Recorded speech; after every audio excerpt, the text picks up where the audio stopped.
O João Pedro Melo, nosso companheiro, está aqui para trazer toda a repercussão aí no caso do Ibanez Rocha, né, que fez uma entrevista coletiva, já está de volta às atividades, os detalhes todos com ele, João Pedro Melo. Fala, João Pedro, como que você está? Boa tarde.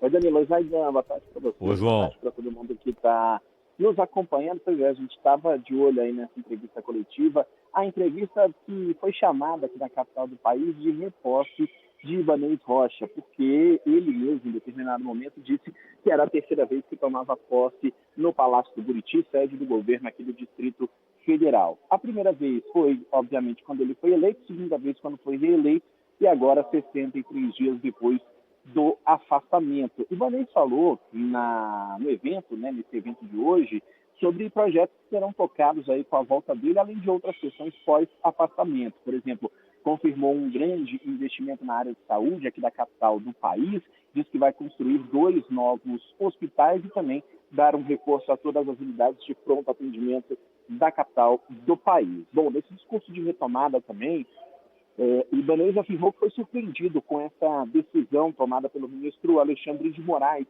de afastá-lo do cargo. Só que depois ele destacou que entendeu a ação tomada pelo ministro, que era de fato necessário investigar o que tinha acontecido. Esse afastamento, ele buscou investigar, apurar possíveis situações de omissão na atuação de Ibanez no momento de dar as ordens às equipes de segurança pública de todo o Distrito Federal. A Procuradoria-Geral da República destacou o seguinte: que os elementos reunidos não concluem que a volta de Ibanez possa prejudicar essas investigações que já estão em curso. Diante disso, a gente teve a decisão ontem do ministro Alexandre de Moraes liberando a volta de Ibanez ao cargo, só que nessa decisão, Moraes destacou o seguinte, que as investigações sobre a atuação do governador continuam.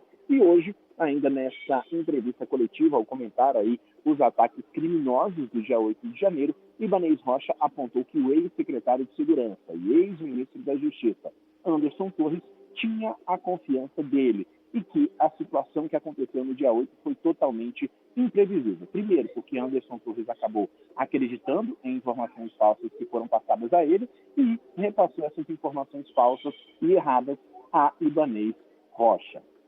Durante esse afastamento, então, do governador, o que aconteceu? O GDF oficializou a criação do Batalhão dos Poderes da Polícia Militar do Distrito Federal. Essa aqui é uma estrutura que vai ter pelo menos 500 policiais e que vão cuidar, esses policiais, exclusivamente da área central da cidade, ou seja, especificamente da esplanada dos ministérios. Esse batalhão já foi inaugurado, é um terreno cedido pela Câmara dos Deputados e a expectativa é que esse local funcione de maneira diferente e independente àquela Guarda Nacional que foi anunciada recentemente também pelo Ministério da Justiça e Segurança Pública. Fato é, então, Danilo Zaidan, que Ibanez Rocha está de volta ao cargo, anunciou algumas questões, mas principalmente, vamos dizer assim, inocentou Anderson Torres aí das responsabilidades a respeito do dia 8 de janeiro. João Pedro, você sabe que, claro, opinião minha, né, que é a opinião da Bandeirantes, de vocês, opinião minha. Eu entendo o Ibanez dizer que entende a decisão do Moraes. Então ele falou, fiquei surpreso, mas entendo, depois eu compreendi e tal.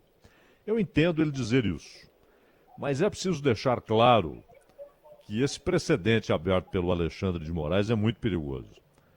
A Câmara Distrital do Distrito Federal até poderia decidir, investigar, remover o Ibanez do cargo, né, votar um processo de impeachment, perfeito, é uma prerrogativa da Câmara Distrital que a Constituição concede a ela e só a ela, e não a qualquer ministro do Supremo.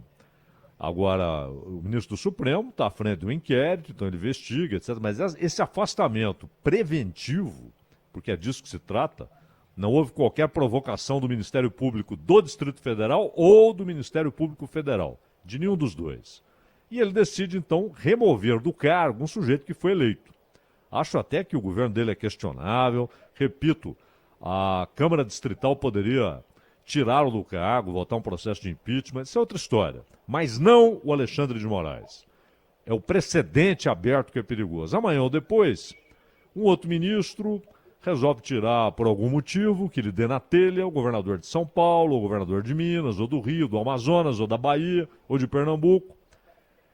E acha que o precedente está aberto. Foi feito uma vez, ninguém chiou, está tudo bem, continuaremos a fazer. Isso não pode ser assim. Uma coisa é a investigação, é o inquérito. Outra coisa é o ministro achar que pode remover um governador eleito e reeleito do cargo porque ele acha que há coisas a serem investigadas. Investigue. E se quer que haja uma remoção, ele pode até levar o assunto à Câmara Distrital. Mas essa decisão do Alexandre de Moraes é anticonstitucional e perigosa. Mas, claro, entendo o Ibanez dizer que compreende a decisão do ministro.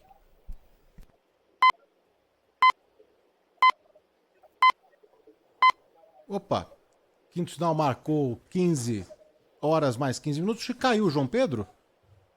Caiu o João Pedro? Tô aqui ainda. Ah, né? tá aqui. Tava acompanhando a opinião do Zaidan.